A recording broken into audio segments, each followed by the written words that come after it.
Anao io Sava pro, manolotra ao anao.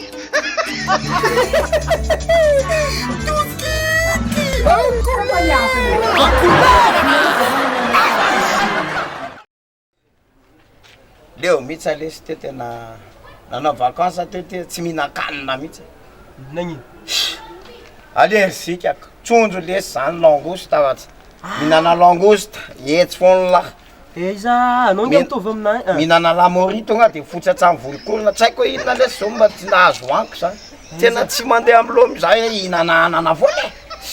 Taraiky mihinana henomby aho izy lahy. Mihitsana voloko. De raha mihinana gâteau ndray de sofiko ty ndray mivonto.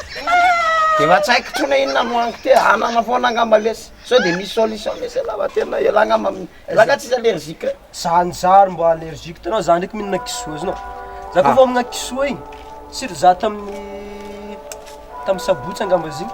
Nandro kisoa mifangaro voanio. Cochon io. Cochon mifangaro voanio. Fa ze zany araka nampakitra ndreko fa zalahy ni rontodronto ni tiokara olo azona kisosy. Tsy ofely lagaly hoe zany tanana. Tena sady mandramindram karaha olo azona bola agny koa grave za fa niasa aloha. Fa za mba allergique koa nefa tsy. Aloha tena leo. Tsy haiko tsony lesy ny barako ngamba tena hihinana kepoka robot ngamba lesy. Donc Sa hoanina rehetra lesy allergique foana. grave zany. Gâteau hoanino anko fa mivonto be ny sofiko. Vao mafy anao. Fa la olo te samba Ny lamana mba manao ny lahy mba misy allergique reny. Allergique. Misy za fa tsy sakafo. sakafo. Tsy resaka sakafo. Hafa mihitsy. Samba tsy lahy lesy sakafo. Fa inona lesy nila za? Za? Allergique ndraiky anao malo. Allergique za fa allergique no viavy, allergique na vehivavy. Za fa to vehivavy. Mito vehivavy. Tena tsy tanto mihitsy mito le vehivavy. Vibra ohatran'ny téléphone nila za. Misy vehivavy mandata. Ohatran'ny voa be mangovotra eny. Zay. Justement, misy ry.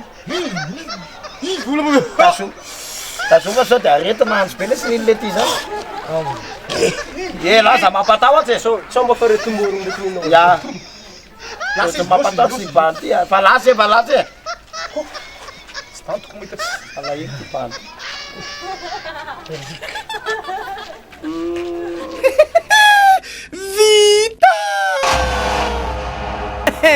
En couleur là.